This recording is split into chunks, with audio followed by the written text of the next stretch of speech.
Hi, எல்லோருக்கும் வணக்கம். Welcome to உங்கள் நான் கமல் ஹாசன்ஸ். அந்த வீடியோவில் நம்ம கமல் சார் பற்றின ஒரு புதிய தகவல் தான் டிஸ்கஸ் பண்ண போகிறோம். ஸோ வீடியோக்குள்ளே போகிறதுக்கு முன்னாடி நம்ம சேனலுக்கு நீங்கள் புதுசாக இருந்தீங்க அப்படின்னா கண்டிப்பாக சப்ஸ்கிரைப் பண்ணிக்கோங்க. வீடியோ மறக்காமல் ஒரு லைக் பண்ணிக்கோங்க. இப்போ நம்ம வீடியோக்குள்ளே கண்டிப்பாக போகலாம். ஸோ இன்றைக்கி நம்ம பார்க்கக்கூடிய முதல் டாப்பிக்கே வந்து பார்த்திங்கன்னா, இன்றைக்கி பயங்கரமான ஒரு கான்ட்ரவர்சி, அதாவது ட்ரக் அப்படின்ற ஒரு விஷயம்தான். ஸோ ஸ்ரீகாந்த் அவர்கள், அதனை தொடர்ந்து கிருஷ்ணா அவர்கள் அரெஸ்ட் பண்ணியிருக்கிற நிலையில் மீண்டும் சர்ச்சை நாயகி சுசித்ரா அவர்கள் கிளம்பிவிட்டார்கள்.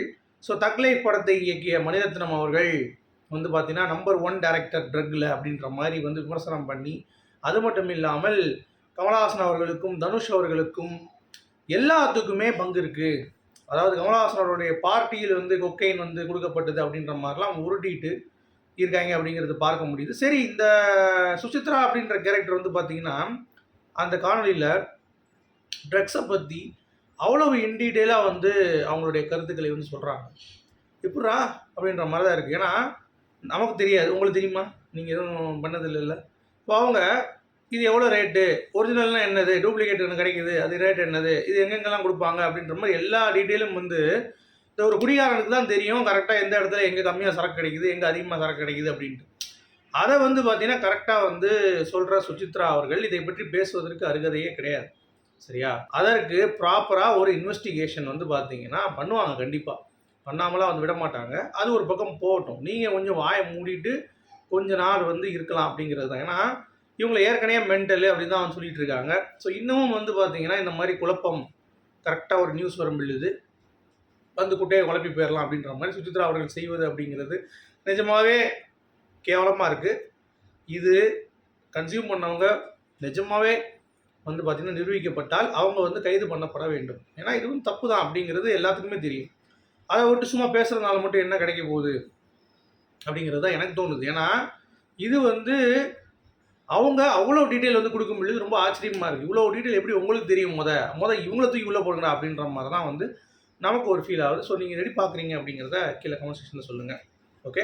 ஸோ அடுத்து sugar baby video song release ஆகிருக்கு தக் லைஃப்பில். இன்றைக்கி கடைசி நாளுங்க, பார்க்குறவங்க பார்த்துக்கோங்க. நாலுலேருந்து படம் தக் லைஃப் கிடையாது.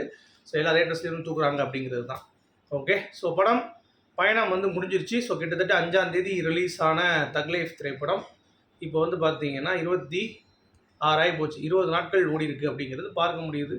ஓரளவுக்கு படம் பார்த்தீங்கன்னா 150 கோடி வரைக்கும் கலெக்ஷன் இருக்கும் அப்படின்றது எதிர்பார்க்கப்படுகிறது. அவ்வளோதான். ஓகே. ஸோ தக் லைஃப் இந்தியன் 2க்கு கீழே தான் அப்படிங்கிறது க்ளீனாக தெரிஞ்சிருச்சு. ஸோ கமல் சார் இதுக்கடுத்து ஒரு முடிவு எடுத்திருக்காராம். பிக் டேரக்டர்ஸ் கூட கொஞ்ச நாள் வேணாம், அதாவது பிக் டேரக்டர்ஸோட அப்படின்றதை தாண்டி ப்ரொடக்ஷன் பிக் வேல்யூவாக இருக்கிறது வேண்டாம், சிம்பிளாக பண்ணலாங்கிறதுக்காக தான் இப்போ அருண்குமார் கூட விறுவிறுன்னு ஒரு 3 மாதத்துக்கு ஒரு படம், அடுத்து அன்பறிவு கூட KH237 அதுவும் சிம்பிளாக எந்த ஒரு ஹீரோயின் இல்லாமல் டக்கு டக்குன்னு முடிக்கக்கூடிய ஒரு படம். ஸோ இந்த மாதிரி 2 படங்கள் பண்ணுறதுக்கு பிளான் பண்ணிட்டு இருக்காங்க. அதுக்கடுத்து மேபி அந்த 2 படங்கள் ஹிட் ஆகும் பட்சத்தில் மணிரத்னம் அவர்கள் கூட இன்னொரு படம் பேசியிருந்தாங்கல்ல, அது நடக்கிறதுக்கு வாய்ப்பு இருக்குது. இது நடுவில் நெல்சன் வேறு கதை சொல்லி ஓகே பண்ணியிருக்காரு RKFIக்கு. ஸோ இது என்ன அப்படிங்கிற ஸ்டேட்டஸ் நமக்கு தெரியல. ஸோ இவ்வளோ விஷயங்கள் இருக்குது. பட் கமல் சாரோடைய முடிவு ப்ரொடக்ஷன் வேல்யூ அதிகமாக இருக்கிறது வேண்டாம் இப்போதைக்கு அப்படின்ற ஒரு முடிவு எடுத்திருக்கார் அப்படிங்கிறது நமக்கு பார்க்கப்படுகிறது. அடுத்து பார்த்தீங்கன்னா ரொம்ப முக்கியமாக ஒரு அப்டேட் மணிரத்னம் அவர்கள் 2 நாள் முன்னாடி தான் படத்தை கமல் சார் அவர்களுக்கே போட்டு காட்டினார் அப்படின்ற மாதிரி ஒரு பகிரங்க தகவல் பரவி கொண்டிருக்கிறது. நானும் என்னுடைய நண்பரும் பேசிகிட்டு இருக்கிறப்ப அவர் விஜய் டிவியில் ஒரு பிரபலம் சின்ன திரை நடிகர், ஓகே பேர் வேண்டாம். ஸோ அவர் பார்த்தீங்கன்னா சொன்னார், இந்த மாதிரி மணிரத்னம் அவர்களுக்கு 2 நாட்கள் முன்னாடி தான் போட்டு காட்டினார் கமல் சார், அதுலேருந்து அப்செட் ஆகிட்டார், அதுலேருந்து அவர் ரொம்ப இதாகிட்டார் அப்படின்ற மாதிரி இந்த மணிரத்னம் சொல்லியிருந்தார். இன்னும் பாடலே வரல சார், நான் பார்த்துட்ருக்கேன், எனக்கு இன்னும் கொடுக்கல ஏஆர் ரகுமான் அப்படின்ற மாதிரி சொல்லிட்டு இருந்தார். நான் சீக்கிரம் கொடுப்பேன்னு சொல்லி ரகுமான் சொன்னார். அப்பயே கொஞ்சம் டவுட் வந்துச்சு. ஆனால் இவங்க படத்தையே எடிட் பண்ணி கமல் சார் காட்டினது 2 நாள் முன்னாடி ரிலீஸுக்கு அப்படிங்கிறதை பார்க்கும் பொழுது நிஜமாகவே பாவம் தான் கமல் சார் அப்படிங்கிறது தான். இதுக்கு மேலே என்ன சொல்கிறது? இவ்வளோ அநியாயங்கள் நடக்கும் பொழுது எப்படிங்க ஒரு ப்ரொடியூசர் அப்படிங்கிறப்ப முன்னாடியே ஒரு ரஃப் கட்டாச்சு காட்டியிருக்கணும். கமல் சார் மணிரத்னம் மேலே இருக்கிற அதீத நம்பிக்கையில் பார்த்தீங்கன்னா இதை விட்டுட்டாரோ அப்படின்ற மாதிரி தான் ஒரு ஃபீல் ஆகுது அப்படிங்கிறது பார்க்க முடியுது. ஓகே. ஸோ அடுத்து KS ரவிக்குமார் அவர்கள் லேட்டஸ்ட்டாக அந்த 3 BHK அப்படின்னு சொல்லி சித்தார்த் நடித்த ஒரு படத்தை ப்ரொமோட் பண்ணுறதுக்கு வந்திருந்தார்.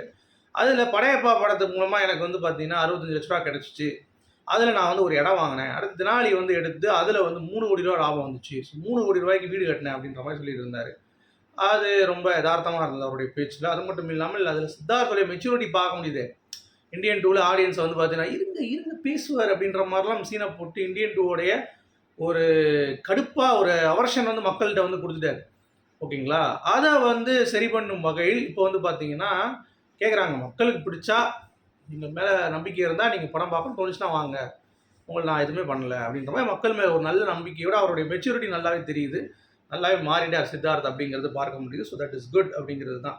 ஓகே, ஸோ நல்ல ஒரு விஷயம் தானே, அது பாராட்டணும். அடுத்து நம்ம திருமாவளவன் அவர்கள் கமல் சாருடைய அரசியல் பற்றி கொஞ்சம் விமர்சனம் பண்ணியிருக்காரு. அது கொஞ்சம் பாசிட்டிவாக தான். அதாவது அப்போ இருக்க நிலைமையில அரசியல் அப்படிங்கிறது அவர் எடுத்தது வேற, இப்போ இருக்கிற நிலைமையில அவர் அரசியல் எடுத்தது வேற. அதாவது என்னன்னா, நம்ம ஏற்கனவே கணிச்ச மாதிரி தான் பிஜேபியை இப்போ வந்து வெளியே தள்ளணும் அப்படின்ற பாயிண்ட் ஆஃப் வியூவில் அது கொஞ்சம் வளர ஆரம்பிக்குதுங்கிறப்ப கமல் சார் தனியாக இருந்தாலும் அது நடக்காது அப்படின்றதுனால இப்போதைக்கு உங்க கூட கூட்டணிடா, அதை முடிச்சு விட்டு அடுத்து டிஎம்கே வந்து நம்ம எதிர்க்கலாம் அப்படின்ற மாதிரியான பிளான் ஸ்ட்ரக்சரில் தான் கமல் சார் ஒர்க் பண்ணுறாரு அப்படின்ற மாதிரி திருமாவளவன் அவர்கள் வந்து ஓப்பனாக வந்து சொல்லியிருக்காரு.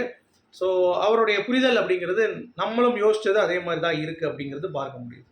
நீங்கள் இதை எப்படி பார்க்குறீங்க அப்படிங்கிறத சொல்லுங்கள். அடுத்து பரமசிவன் பாத்திமா அந்த படத்துடைய இயக்குனர் வந்து பார்த்தீங்கன்னா கமல் சார் இப்போ அனாதையாக நிற்கிறார் அப்படின்ற மாதிரி பேசியிருக்கிற எமோஷன்லாம் என்னடா அதுன்னு சொல்லி யோசிக்கும் பொழுது, அவர் இந்த தமிழ் பிரச்சனை இருக்குல்ல அதில் வந்து பார்த்தீங்கன்னா பேசி தமிழ் மக்கள் வந்து படத்தை இது பண்ணிட்டாங்க, அப்புறம் திராவிடமும் கைவிட்டுருச்சு அப்படின்ற மாதிரி உண்மையாக தான் பேசினார்னு வைங்க. கமல் சாருடைய ஒற்றை மனிதன் அவர் மட்டும்தான் போராடி, சீமான் மட்டும்தான் ஆதரவு தெரிவித்தார்.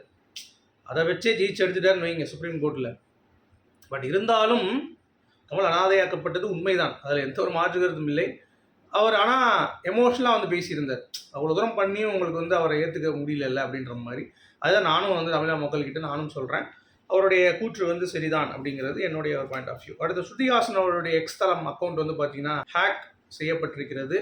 ஸோ யாராவது ஃபாலோ பண்ணியிருந்தீங்க இல்லை வந்து அவங்ககிட்ட வந்து ஒரு பதிவு வருது அப்படின்னா கண்டிப்பாக வந்து அது அவங்க கிடையாது அப்படின்ற மாதிரி அவங்க சொல்லியிருக்காங்க. ஓகே, அடுத்து அமீர் கான் அவர்கள் கேஹெச் ஹவுஸ் ஆஃப் கதர்லேருந்து ஒரு காஸ்டியூம் போட்டு ரொம்ப சூப்பராக பார்க்குறதுக்கு அருமையாக இருக்கார். ஒரு ப்ரொமோஷன் ஏதோ வந்திருந்தார் போல், அதுக்கு வந்து போட்டிருக்காரு, பார்ப்பதற்கு அருமை அப்படிங்கிறது பார்க்க முடியுது. ஓகே, அடுத்து வந்து கல்கி 2 அப்டேட்டு. நாக் அஸ்வின் அவர்கள் கூடிய விரைவில் அது வரும் அப்படின்ற மாதிரி சொல்லியிருக்காரு. நாங்கள் ஒர்க் அவுட் பண்ணிட்டு தான் இருக்கோம். அது படம் ட்ராப்லாம் வந்து ஆகலை, அதெல்லாம் வந்து ரூமர். நாங்கள் இட்ஸ் ஆன் அப்படின்ட்டாரு. ஸோ கல்கி 2 எதிர்பார்க்கலாம் அப்படிங்கிறது தான் அப்டேட்டு. அடுத்து பிக் பாஸ் சீசன் 9 தமிழில் கமல் சாரா அப்படின்னு சொல்லி ஒரு பெரிய ஒரு இது போயிட்டு இருந்துச்சு. அது வந்து விஜய் சேதுபதி அவர்கள் தான் வந்து பண்ண போகிறார் அப்படின்ற ஒரு அதிகாரபூர்வமான தகவலே வந்துருச்சு. ஸோ கமல் சார் கிடையாது பிக் பாஸில் அப்படிங்கிறது. ஏன்னா அடுத்தடுத்து தோல்வி. இப்போ பிக் பாஸ்லேயும் வந்து போனால் அங்கே ஒழுங்காக பண்ணலைன்னா அதுக்கு ஒரு ட்ரோலு. ஸோ அதெல்லாம் வேண்டாம் அப்படின்ற மாதிரி முடிவு பண்ணிட்டாங்க போல தெரியுது. ஸோ விஜய் சேதுபதி தான். ஸோ விஜய் சேதுபதி பார்க்கும் பொழுது கமல் சாரை பிக் பாஸ் வந்து ரொம்ப அருமையாக வந்து பேசியிருந்தார். ரொம்ப மரியாதையான ஒரு ஆள் இங்கே நின்றுட்டு இருந்தாருங்க. அவரெல்லாம் நான் சினிமாக்குள்ளே வர்றதுக்கு முன்னாடி அவர் பண்ண ஒர்க்லாம் தெரியாது, அவர் வந்து பார்த்துட்டு தான் நான் அரண்டு போயிட்டேன், என்ன இப்படி பண்ணியிருக்காரு இந்த மனுஷன் அப்படின்ற மாதிரி. ஸோ அவரெல்லாம் வேற லகம் அப்படின்ற மாதிரிலாம் பேசியிருந்தார். ஸோ இந்த சீசனுக்கு விஜய் சேதுபதி அவர்களுக்கும் நம்ம வந்து வாழ்த்துக்கள் சொல்லிக்கலாம். அடுத்து சுனாமி 2002 எப்படி ஒரு இது பண்ணார், இவர் இலும் நாட்டியா அப்படின்ற மாதிரிலாம் பேசிகிட்டு இருந்தாங்க. அது அவரே ஒரு விஷயம் சொல்லியிருக்காரு, ஏங்க இது ரொம்ப ப்ரெடிக்டபிள் தாங்க, ஈஸியாக வந்து ப்ரெடிக்ட் பண்ணுற மாதிரி தான் இருக்குது நடக்கிறதெல்லாம் அப்படின்ற மாதிரி. ஸோ எவ்ரிதிங் நல்லா நீங்கள் படித்து ஏதாவது ஒரு இதில் வந்து அனுபவம் வாய்ந்தீங்க அப்படின்னா கண்டிப்பாக நீங்கள் ப்ரெடிக்ட் பண்ணலாம் அப்படிங்கிறது தான் அவருடைய ஒரு பாயிண்ட் ஆஃப் வியூ.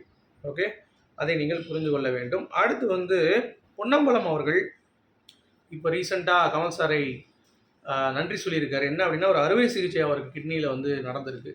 ஸோ அப்போ வந்து ரொம்ப உருக்கமான ஒரு ஆடியோ மூலமாக எனக்கு அறுவை சிகிச்சை முடிஞ்சிருச்சு, நல்லா தான் இருக்கேன், எனக்கு வந்து உதவி பண்ணேன்னு சொல்லிட்டு நிறைய பேர் லிஸ்ட்டு சொல்கிறப்ப கமல் சாரும் வந்து பண்ணியிருக்காரு அப்படிங்கிறத பார்க்கும் பொழுது ரொம்ப ரொம்ப ஹாப்பியாக இருந்தது அப்படிங்கிறது தான். ஏன்னா அவ்வளோ நெகட்டிவிட்டி பரப்புவானுங்க. காசை கொடுத்து வந்து பார்த்தீங்கன்னா ஒன்றுமே இல்லாத ஒரு படத்தை வந்து இந்த சிக்கிடு பிக்கிடு விக்குன்னு ஒன்று வந்திருக்கு பாருங்கள், அதெல்லாம் ஒரு இளவும் இல்லை கேட்குறதுக்கு. அதை வந்து இப்போ 1000 கோடி சொன்ன எல்லாம் வந்து பார்த்தீங்கன்னா இப்போ அந்த சிக்கிடு வைப்பை பார்த்துட்டு ஐயோ சிக்கின்னு போயிருமோன்னு சொல்லிட்டு ஒரு 600 கோடி ஆகிட்டாங்க.